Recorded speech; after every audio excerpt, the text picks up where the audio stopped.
Ito talaga ang totoo kapag nagre-ready tayo at gagawa ng video kung ano-ano muna ang ating pinagagawa, 'di ba? Kaya tara guys, let's go! Hello guys! Kumusta kayong lahat? Ang tagal ko nang hindi nag-unbox. Tagal ko nang hindi nagpakita ng aking binibili online. So this time, kasi mauubusan na ako ng video. This time ay mag-unbox tayo. Meron akong mga biniling parcel online. Kasi yun naman talaga na ang uso ngayon, di ba? But nabobother ako sa aking buhok. Tingnan niyo yung ginawa ko sa buhok ko. Yan na, bago na. May design na siya. So, ayan no. Ito nakita niyo na ang dami. Di ba? Akala mo kung ano di ba? So, unahin natin itong mga pinambili natin online. Itong dalawa yung ngayon lang kararating lang. Itong iba, last week pa yan, hindi ko talaga siya binuksan kasi sinadya ko na mabuo muna yung or ma-deliver lahat ba yung aking mga in-order. Kasi nga, para meron tayong content. So, ito na, dito na tayo. Buksan na natin ito. Let's see kung ano ito. Oops, uy. Kalimutan ko na kasi kung ano yung in-order ko din. Wait lang. Tumutunog pa. Ano ba to? Naalala ko kasi in-order ko to habang nag-scroll ako sa aking Facebook. Ito napadaan sa aking wall. Kita niyo to? Ayan o. Kasi parang nahihirapan ako doon sa aming faucet na buhaghag ang niya ba? Yung tubig niya. Sabog. Nakita ko to kaya napa-order ako. Ayan. Ito may lock. No, kasi nga meron ito. Ayun, ito pa yung isang dahilan. Kaya napa-order ako. Ayan o. Tingnan nyo. May ganyan. May ganyan siya. Di ba? Akala ko kung ano yung na-order ko na tumutunog. Ito pala. Parang may filter siya. Ayan o. Yung black. Oo nga, may filter siya. May pansala siya. Oo, kasi according doon sa sa video na napanood ko yan, may pansala siya. Tsaka ayan siya. Yan, tapos parang pwede itong pahabaan eh. Ayan o. Ay, see, ayan o. Diba? So pwede ko siyang ganyan-ganyan o. Diba? Ayan, one down. Ito yung lock niya. Pero parang malaki. Pero rubberized naman siya. Pwede siguro. Bahala na. Basta ito na yon. One down.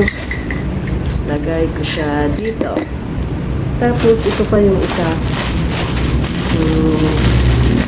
Buksan natin. Kasi itong aking asawa nagreklamo siya dahil ito yung meron tayo dito sa Pilipinas, di ba? Yung ice cream na lagayan. Pero pag binuksan mo ang laman ay alam mo na, gumagamit ka din ng ganyan. Ang laman ay ice cream na lagayan. Tapos ang laman ay ulam, di ba? Isda, minsan gulay or tirang lutong ulam sa bahay, di ba? Yun yung laman ng ating ref. Kaya naman, ito, sabi niya, para daw nagagamit yung aming transparent na lagayan ng ulam dyan, ay dapat mayroong pang takip. So ito, bumili ako. Ayan, pang cover ng ating mga ulam na ilalagay sa fridge. So ano ang ito? Tingnan natin.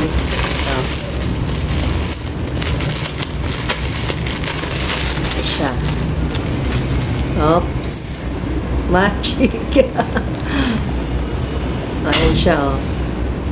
Paano kaya ito? Parang yung lang yung sa buhok, di ba? Pag sasakay tayo pag nag-rides tayo. Ayan, oh. See? Yun na siya. Oh. Ganyan lang. Dalawa na. So, ayan.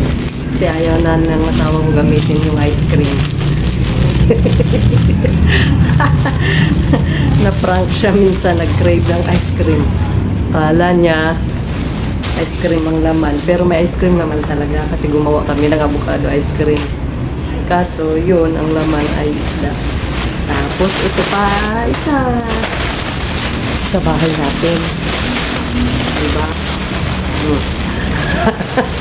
Tissue lang naman ang laman. Tissue, yan o.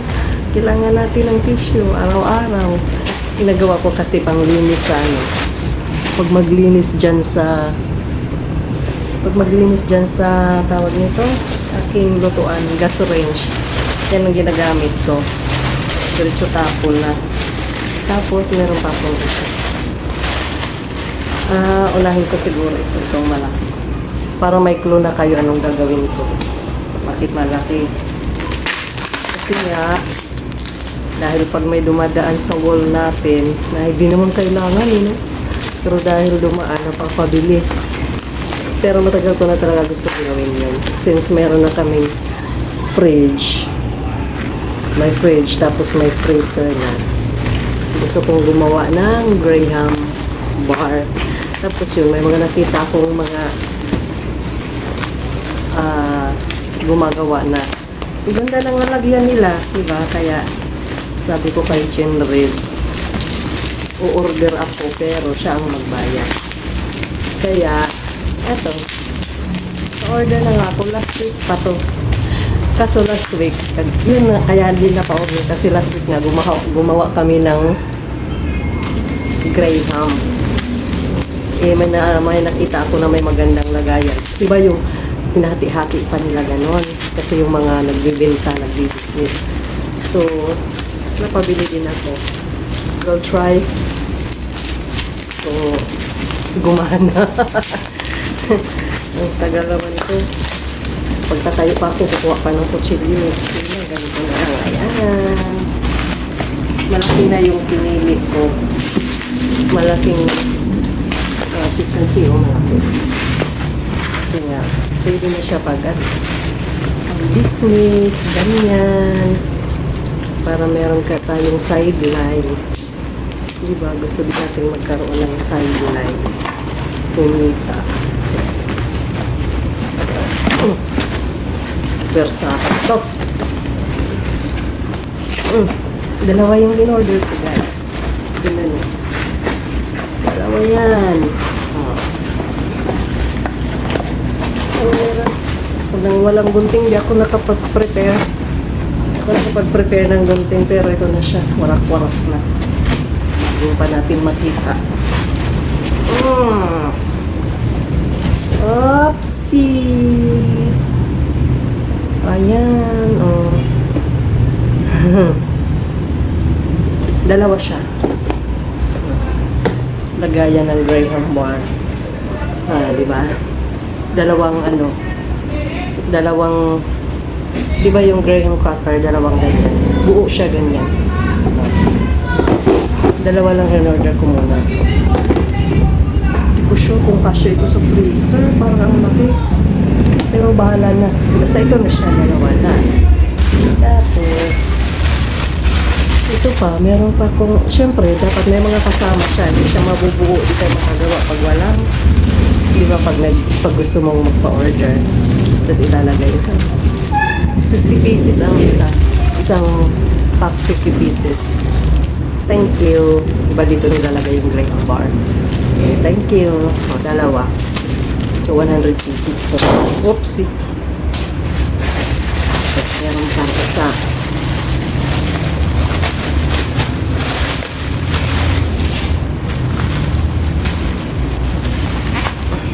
Ang dami nang ipapak na dinamaris,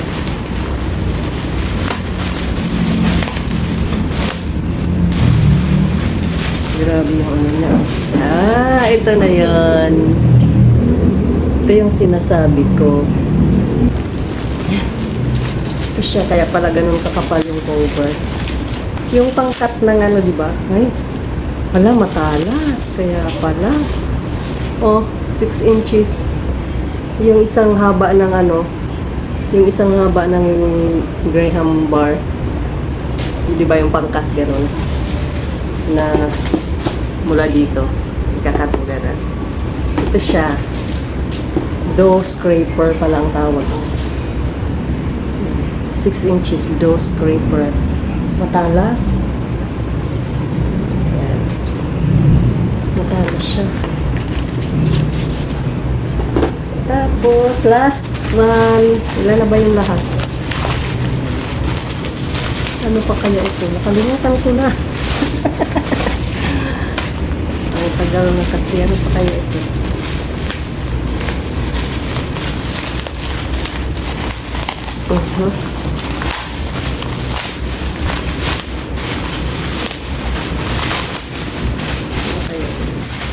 Oh, I see. Bumili din pala ako nito. Yung ano, ayan oh, may nakano siya. Di ba kapag, kasi, hindi ko na-order yung isa. Gusto ko rin mag-order ng cup na lagayan ng ano, parang ice cream or whatever na pwedeng ano. Tapos ito ilalagay, may nakasulat na thank you.